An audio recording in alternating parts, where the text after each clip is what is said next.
Hey, how's it going, YouTube? Just doing a end of week update for my TCG store. Merry Christmas, everybody! It's the 27th today, so we just celebrated Christmas. Still working on loading cards when I can. I've been kind of busy this week with Christmas stuff, get-togethers with family, and I also ended up spending a lot of yesterday fixing my wife's car. She had a fuel injector that needed to be replaced, so I ended up doing that over at my dad's house. So that was good. It's working great now, and just got off the phone with stamps.com.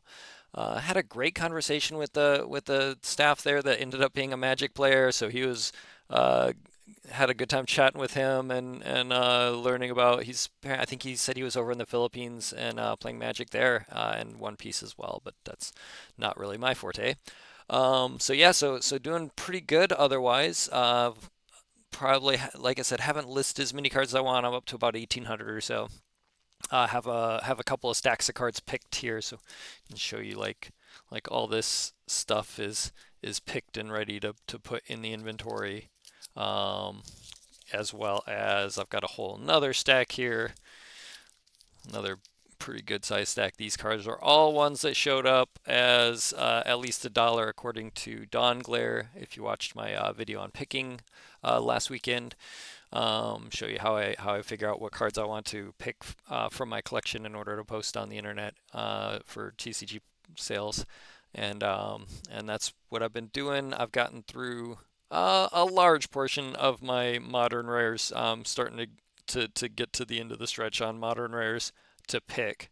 Once I get these ones loaded, then I'll probably have another probably 1,000, 1,500 cards to go through to see what all needs to get shipped over or put into the store. Had about 10 sales. I just sold my last Green Sun Zenith. Three of them went earlier this week, and the last one went just now at $45 a piece. So that modern unbanned really kicked that off.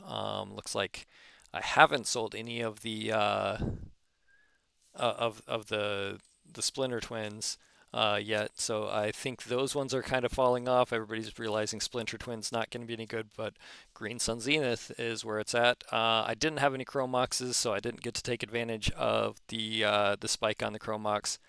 Um, but yeah, so that's the other thing I'm having a lot of fun dealing with is figuring out how to actually ship stuff with tracking. TCG Player requires tracking on anything over $50.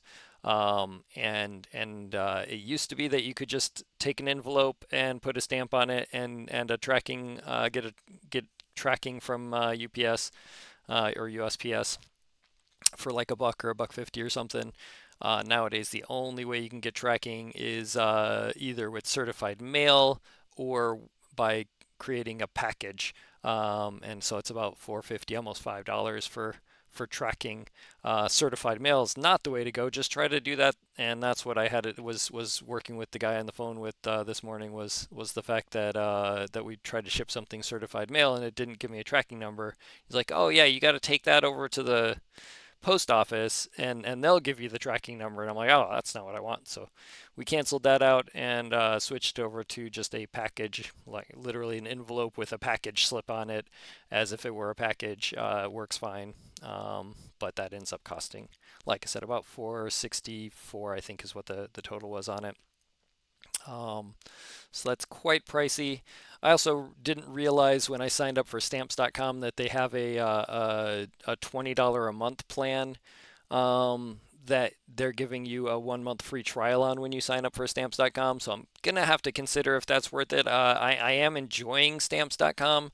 The ability to print a envelope on a 4x6 label is really enticing. Makes things super convenient. Able to get basically the stamp uh, and the address is all printed on a single label that I'm slapping onto an envelope. Working great, but is $20 a month worth that? I guess I'll have to consider whether or not the the discounts you get. It's about 3 or 4 cents per package per stamp that I'm saving by using stamps.com.